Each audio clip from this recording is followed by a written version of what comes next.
My name is Mark, and for 32 years, I operated under the assumption that I was the responsible older brother, the bedrock of my family.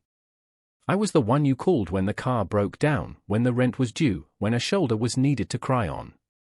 I thought my role was one of quiet strength, a pillar they all leaned on.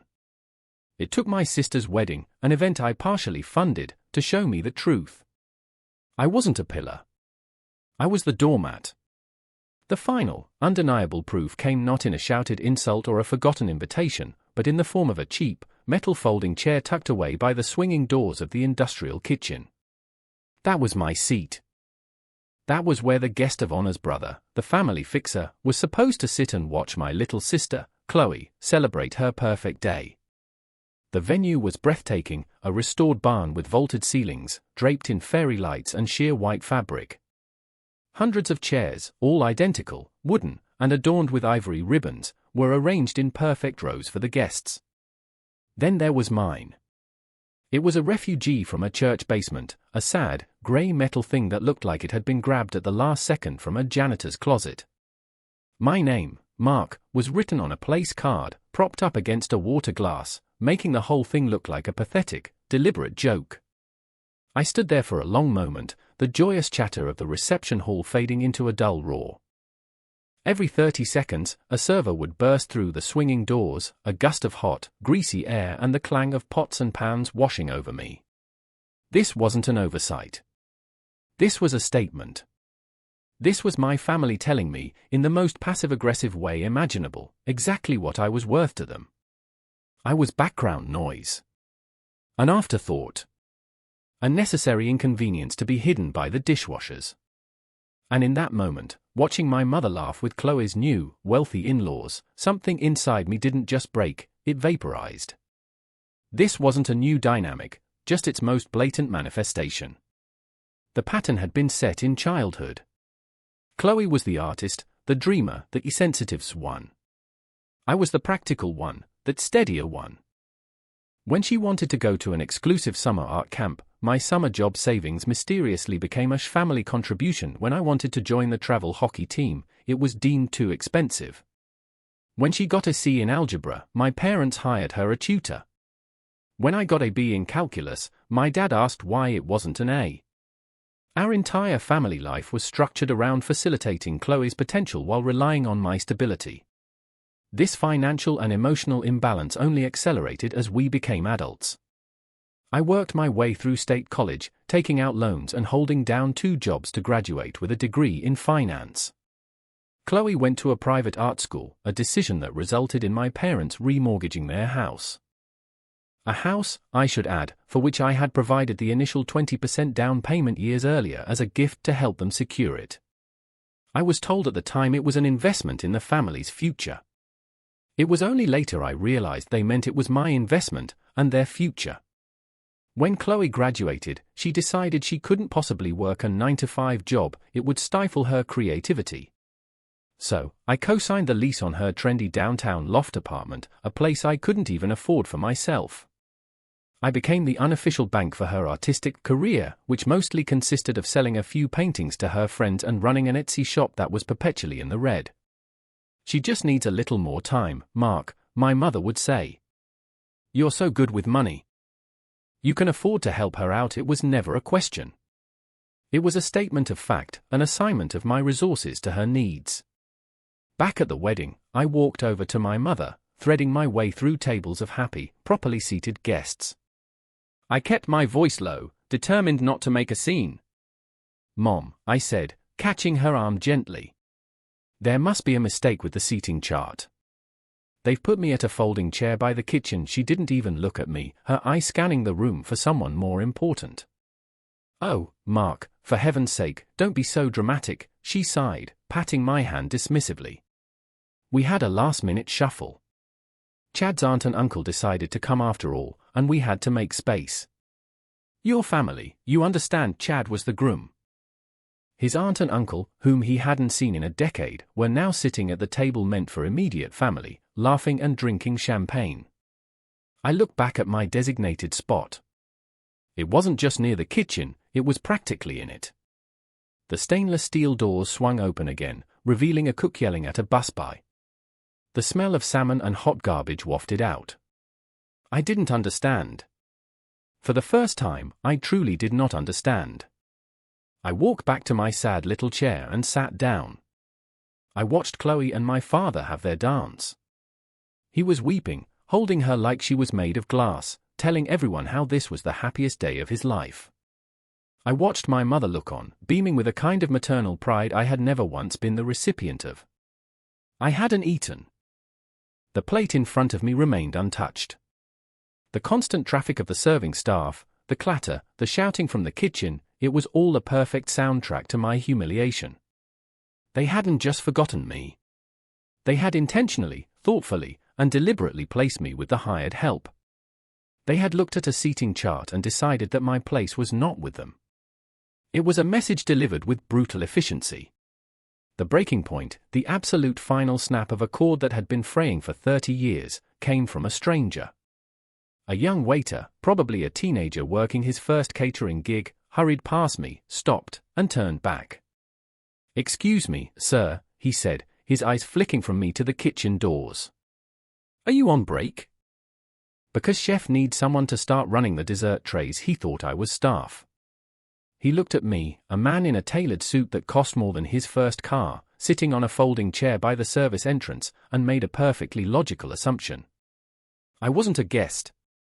I was an employee. I just stared at him, my mind a sudden, perfect blank. There was no anger, no roaring fire of indignation. All the resentment, all the hurt I'd been carrying for decades, just vanished, replaced by an unnerving, crystalline calm. It was the kind of clarity that comes after a high fever breaks. I saw everything for exactly what it was. They weren't my family. I was a utility. A walking, talking line of credit with a familiar face. And in that moment, I realized utilities could be shut off. I stood up, smoothing the front of my jacket. I didn't look at the family table. I didn't scan the room for a final glimpse of my sister's perfect, expensive party. I just turned and walked toward the main exit. No goodbyes. No dramatic pronouncements. I just left. The cool night air hit my face as I stepped outside, and it felt like the first clean breath I had taken in my entire life. I got into my car, the engine turning over with a quiet hum, and drove away from the twinkling lights of the reception hall. The silence in the car was absolute, and it was the most beautiful sound I had ever heard. I was finally, completely, and irrevocably done. The next day was a Saturday. I slept until noon, a deep, dreamless sleep. When I woke up, the calm was still there.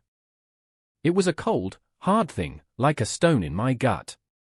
I spent the rest of the weekend in meticulous preparation. I was a financial analyst by trade, and my entire career was built on logic, data, and the dispassionate execution of strategy. I decided to apply my professional skills to my personal life. I gathered documents, the wire transfer confirmation for the down payment on my parents' house, the co-signed lease agreement for Chloe's apartment, bank statements showing years of loans and gifts, and a detailed spreadsheet I'd kept for my own records, tracking every dollar. On Monday morning, at 9:01 a.m., I began. First, I called my bank. I had a joint savings account with my parents, an account into which I automatically deposited a generous sum each month for their bills and emergencies. It was, in reality, their slush fund for vacations and shopping sprees. I had the primary account holder status. I instructed the bank to freeze all withdrawals and transfers immediately, then to move the entire remaining balance, my money, into a new account under my sole ownership. Step 2 was an email to my lawyer. I attached the housing documents and a brief, emotionless summary of the situation. My instructions were clear: initiate formal proceedings to force a buyout of my equity in my parents' property or, failing that, a court-ordered sale. Step 3 was the petty but deeply satisfying part. I logged into my accounts for Netflix, HBO Max, Amazon Prime, and Spotify. I was the family's digital provider. I changed every single password. Finally, I composed one last email. The recipients were my mother, my father, and Chloe. The subject line read, regarding future financial arrangements. The body of the email was brief and clinical. It stated that as of that day, all financial support, informal loans, and bill payments from me were terminated indefinitely. It concluded with, attached, you will find an itemized invoice for the outstanding balance of funds provided for the wedding celebration. Payment is expected within 30 days. I hit send, leaned back in my chair, and took a sip of my coffee. The storm, I knew, was about to break. The first raindrop fell less than an hour later. It was a text from my mother. On-screen text, Mom, Mark, I tried to use the card at the grocery store and it was declined. Is something wrong with the bank? I stared at the message, a faint, humorless smile on my lips. I set the phone down without replying. 10 minutes passed. The phone buzzed again. This time it was Chloe, presumably from her honeymoon suite in Hawaii. On-screen text, Chloe's Mark. Mom just called me freaking out. What did you do to the account? She can't buy anything. You need to fix this now. You're stressing her out. The sheer, unadulterated entitlement of it was almost breathtaking. I was stressing her out? I ignored it. Then came the first voicemail, from my father. His voice, usually so dismissive, held a note of strained confusion. Voicemail recording, Mark, it's your father. Your mother's in a right state. There seems to be some issue with the bank. And we got a very strange email from you. This isn't funny. Whatever game you're playing, you need to stop. Call me back immediately. The game I was playing. They thought this was a tantrum. They thought I was a child who needed to be scolded back into line. The texts and calls began to escalate, a frantic digital fusillade. Mom, Mark, answer your phone. Chloe, I can't believe you're doing this to me on my honeymoon. Mom, the Netflix isn't working. Did you change the password? What is going on? Then came the accusations, the classic gaslighting I knew so well. After everything we've done for you. You are being so selfish and dramatic. You're tearing this family apart over nothing. Over nothing. A folding chair by the kitchen was nothing. 30 years of being treated like a human ATM was nothing. It was all so predictable, and for the first time, it had absolutely no emotional effect on me. I put my phone on silent and went about my day. The next phase of their attack involved recruiting flying monkeys. My Aunt Carol, my mother's sister, was the first to be deployed. She called me that evening.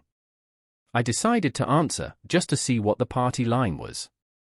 Mark, honey, she began, her voice dripping with false concern.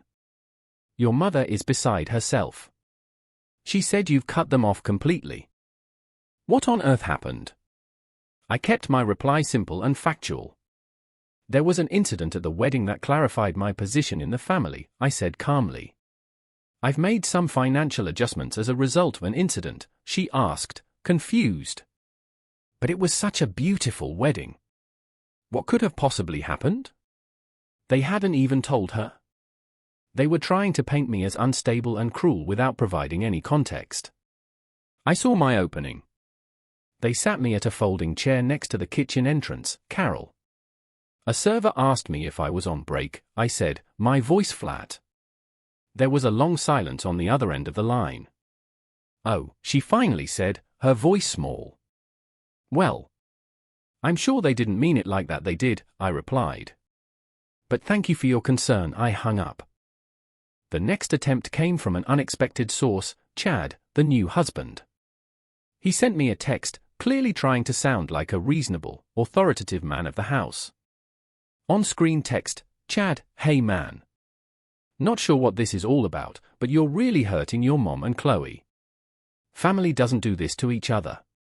You need to man up and fix whatever problem you have. Man up. Fix my problem. The audacity was almost impressive. I thought for a moment about typing out a long, scathing reply. But then I realized a picture was worth 1,000 words. I scrolled through my phone's camera roll to the single photo I had taken before I left the reception. It was a perfectly framed shot of the sad, grey folding chair, the pathetic place card with my name on it, and the stainless steel kitchen door looming behind it. I sent the image to him with no other text, no explanation. Just the photo. The 3 dots indicating he was typing appeared, then vanished. Then they appeared again. And vanished. He never replied. The silence lasted for 2 days. I knew it wasn't peace, it was the quiet of an army regrouping. The final, desperate offensive came on Wednesday evening.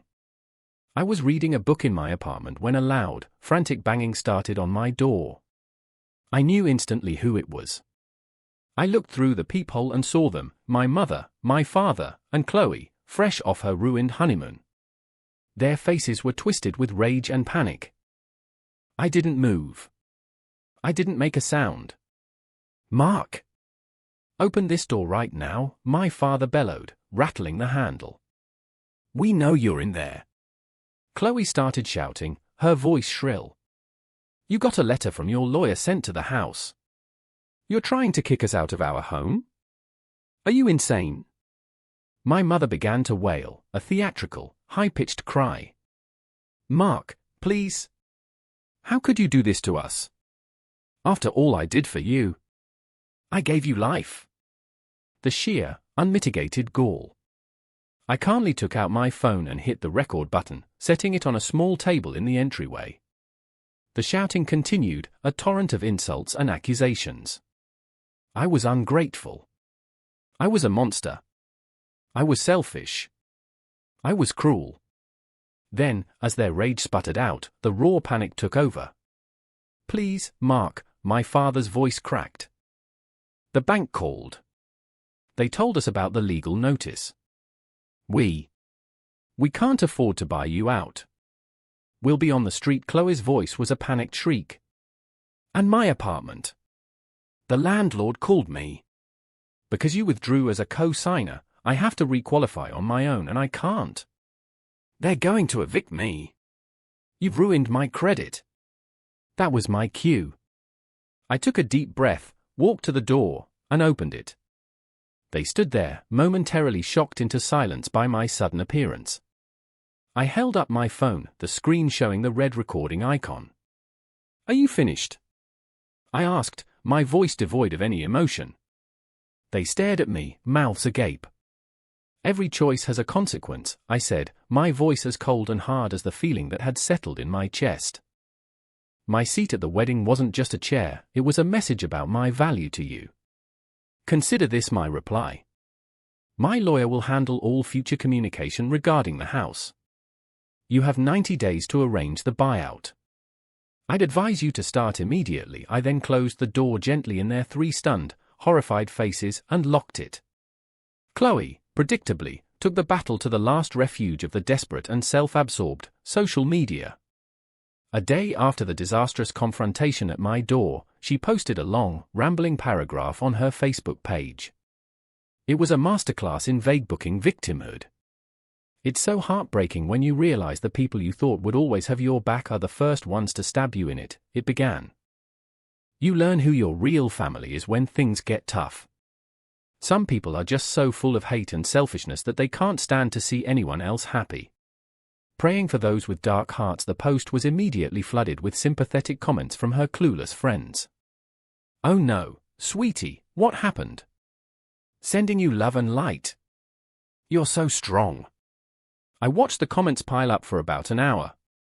My family, my aunts and uncles who had been fed the sanitized version of events, were chiming in with heart emojis. They were building a public narrative of me as the villain. I decided it was time for a fact check. I had never been one for social media drama, but for this, I would make an exception. I scrolled to her post, took a deep breath, and entered my response. I didn't write a word. I didn't engage with her melodrama or defend myself.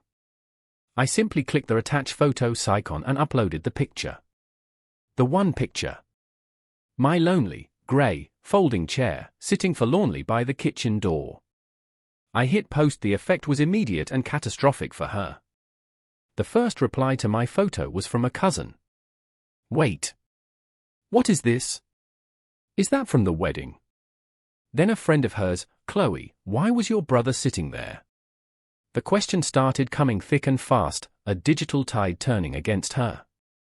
The narrative she had so carefully constructed crumbled into dust in a matter of minutes. My single, silent photo was more powerful than her 1,000 words of self-pity. It was undeniable proof. It was the receipt.